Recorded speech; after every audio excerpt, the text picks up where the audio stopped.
Assembly రోజున governor ప్రసంగం రోజున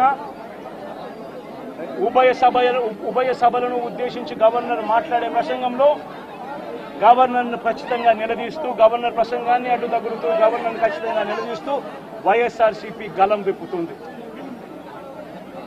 దాని తర్వాత ఖచ్చితంగా మళ్ళీ మంగళవారము వైఎస్ఆర్సీపీకి సంబంధించిన ఎమ్మెల్సీలు, ఎమ్మెల్యేలు, ఎంపీలు, రాజ్యసభ సభ్యులు, లోక్సభ సభ్యులు అందరూ కూడా ఢిల్లీకి వెళ్తారు.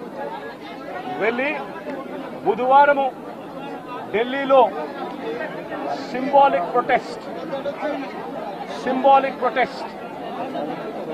సింబాలిక్ ధర్నా ఢిల్లీలో చేసే కార్యక్రమం కూడా చేస్తాం.